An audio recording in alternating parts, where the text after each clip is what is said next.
각종 재난재해에 대한 기관 단체장들의 관리 책임을 묻는 중대재해처벌법의 중대시민재해. 하지만 아직 재판에 넘겨진 사례는 없습니다.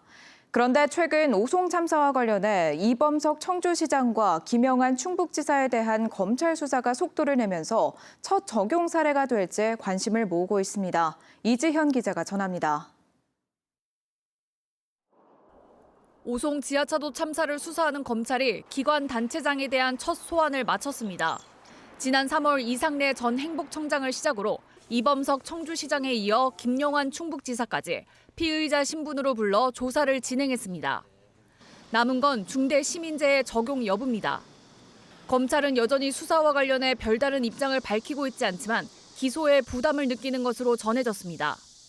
중대재해처벌법이 시행된 지 2년이 지났지만 아직 적용 사례가 없어 기소한다면 첫 사례로 기록되기 때문입니다. 법률 해석도 갈립니다. 중대시민재해는 최고 책임자가 실질적으로 지배, 운영, 관리하는 시설의 설계, 설치, 관리상 결함을 소홀히 했을 때 적용할 수 있습니다. 이를 위해서는 관할 책임부터 따져야 합니다. 하지만 미호강과 참사의 직접 원인이 된 제방 관리 권한부터 이견이 있습니다. 미호강과 제방을 관리하는 주체는 금강유역환경청이라는 주장과 충북도와 청주시도 실질적인 책임이 있다는 해석이 엇갈리는 겁니다.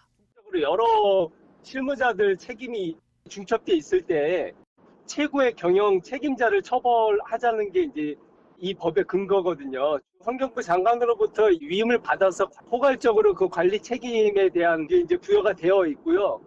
관할 책임에 이어 의무를 다했는지도 살펴봐야 합니다. 궁평 2 지하차도의 경우 충청북도에 관리 책임이 있지만 중대시민재해를 적용하려면 지하차도 유지 보수 등 관리를 실제로 소홀히 했는지 판단해야 합니다. 이 관리 범위를 두고도 의견이 갈립니다. 관리 책임을 물을 수 있다는 주장도 있지만 또 다른 법률 전문가는 법에 명시된 관리상 결함은 균열이나 누수 같은 물리적 결함에 한정된다며 중대시민재해를 적용하기 어려울 것이라고 봤습니다.